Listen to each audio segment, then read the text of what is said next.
Doctor GS नथ हैं मेरे साथ बात करने के लिए, नी स्पेशलिस्ट हैं। इनसे हम बात करते हैं और जानते हैं कि क्या नई नई टेक्नोलॉजीज़ जो है वो जम्मू वालों के लिए लेकर आए हैं, जो कि अपनी नीज़ की प्रॉब्लम से काफ़ी ज़्यादा परेशान हैं। सर, क्या कहना चाहेंगे, कौन कौन सी दिक्कत जो है लोग पेशेंट्स में आती है, उनको किस तरीके से हल किया जाएगा?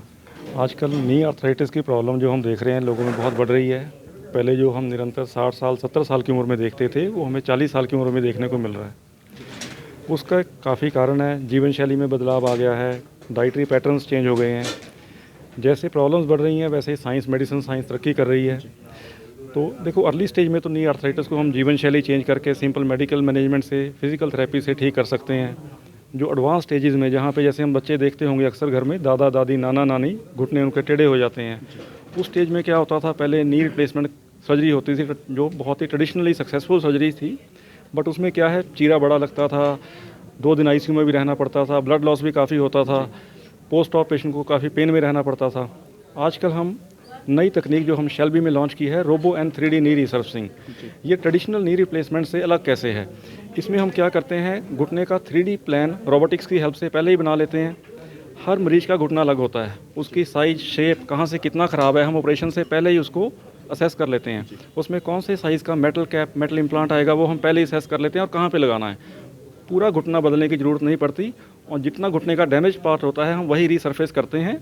Normal ligaments, normal tissues, normal bone को हम प्रिजर्व करते हैं। एक स्पेशली होता था कि थाई बोन में पहले इंट्रामेडुलरी रॉड डाल के कट्स लिए जाते थे, वो नई टेक्नोलॉजी की मदद से वो अब नहीं करना पड़ता, क्योंकि जो हमने रोबोट की हेल्प से, रोबोटिक्स टेक्नोलॉजी की हेल्प से 3D मॉडल जनरेट किया, हम हर पेशेंट के लिए पर्सनलाइज जिग जनरेट करते हैं। उस जिग की हेल्प से हमें वो थाई बोन में ड्रिल नहीं करना पड़ता, जिससे ब्लड लॉस नहीं होता, थ्रोम्बोएम्बोलिक कॉम्प्लिकेशन नहीं होती, पेशेंट की रिकवरी बड़ी फास्ट होती है। और जैसे मान लो वर्चुअल सर्जरी हमने पहले ही कर ली, हमें सारा प्लान पता लग गया, क्या साइज़ आना है, कैसे आना है, हमने पहले ही सारा असेस कर लिया, जिससे हमें सर्जरी में जब हम गए तो हमारे लिए घुटना नया नहीं है, हम पहले ही उसको वर्चुअली देख चुके हैं। तो उससे हमारा समय भी कम लगता है, 15-20 मिनट में सारे घुटने की सर्जरी हो जाती है।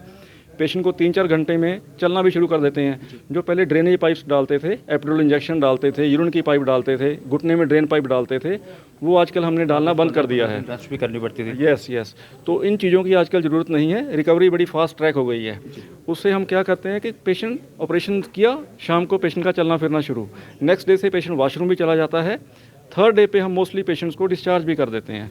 सो अब ये लॉन्ग टर्म आउटकम जो हम देख रहे हैं इसके, इस तकनीक के बड़े अच्छे हैं। ये मिनिमल इन्वेजिव सर्जरी है, लॉन्ग टर्म हमारे सारे पेशेंट प्लाथी मार के, चौकड़ी मार के बैठ पाते हैं, बड़े आराम से सीढ़ियाँ भी चढ़ पाते हैं।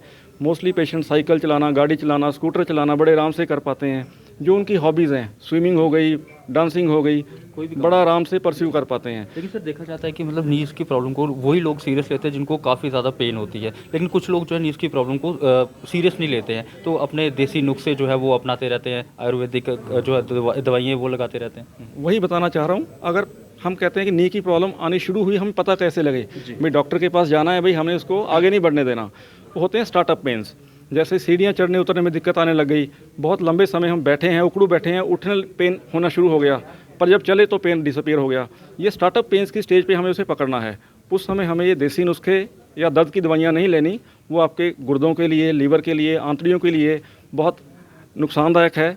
आपको उस समय क्या करना है, सही डॉक्टर के पास जाना है, वो आपको सही मेडिकल ट्रीटमेंट, जो एंटी इन्फ्लेमेटरी मेडिसिन हैं, सर्टन न्यूट्रास्यूटिकल्स हैं, कार्टिलेज के इंजेक्शंस हैं, different form of physical therapy है, उन चीज़ों पे ट्रीट करेंगे ताकि आपकी प्रॉब्लम आगे ना बढ़े। प्लस आपको लाइफस्टाइल के बारे में बताएंगे, भाई अपना thin lean body weight maintain करो, that is very important. Plus अपनी डाइट में आप calcium, B12, vitamin K, high quality protein ये डाइट में लो, ताकि हम एडवांस स्टेज पे पहुँचे ही ना।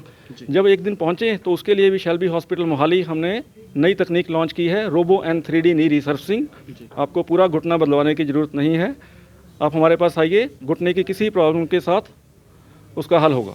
चलिए, बहुत शुक्रिया बात करने के लिए सर।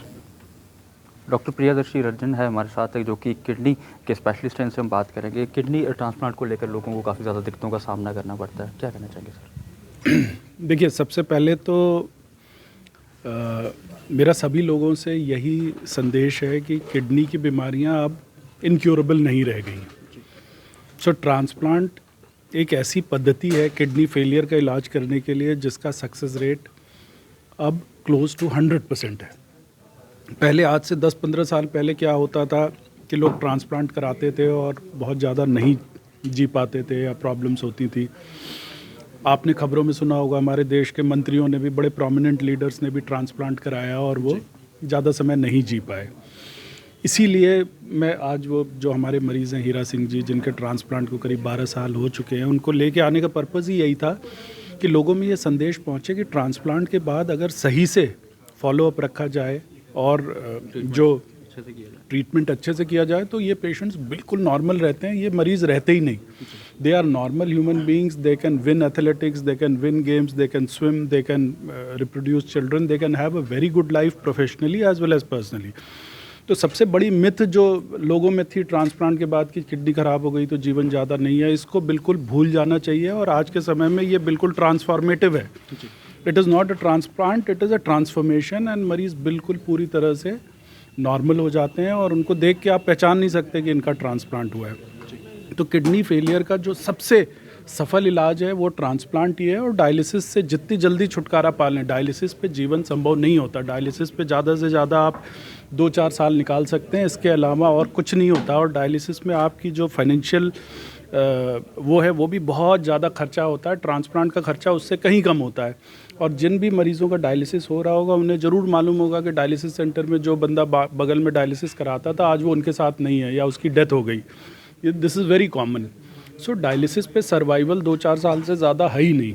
और ट्रांसप्लांट ऐसी चीज़ है जो कि आदमी को एक बिल्कुल नॉर्मल ज़िंदगी देता है। ट्रांसप्लांट के बाद आदमी लगभग पूरी तरह से एक नॉर्मल जीवन जी सकता है। लेकिन सर देखा जाता है कि आजकल बच्चों में भी ये काफ़ी ज़्यादा फैल रही है बीमारी ये वाली। फैल नहीं रही है, इसकी डिटेक्शन होने लगी है। पहले क्या होता था कि बच्चों में पता नहीं चलता था, बच्चों में सडन डेथ हो जाती थी। लेकिन अब इतनी ज़्यादा इमेजिंग टेक्नोलॉजी और टेस्ट इतने एडवांस हो गए हैं कि बच्चों में भी किडनी फेलियर डिटेक्ट हो जाता है और उनका भी खूब ट्रांसप्लांट होता है। और आज के समय में हम लोग भी बच्चों के बहुत ट्रांसप्लांट कर रहे हैं और उनमें भी एक पूरी तरह से ये सक्सेसफुल तकनीक है। जी चलिए, बहुत शुक्रिया बात करने के। तो आपको हम बता दें कि अगर आप भी नी प्रॉब्लम से या फिर अगर बात की जाए कि किडनी ट्रांसप्लांट करवाना चाहते हैं तो आप हमारे कमेंट सेक्शन में कमेंट करके ज़रूर बताइएगा। तब तक के लिए बने रहे आप द न्यूज़ नाउ के साथ।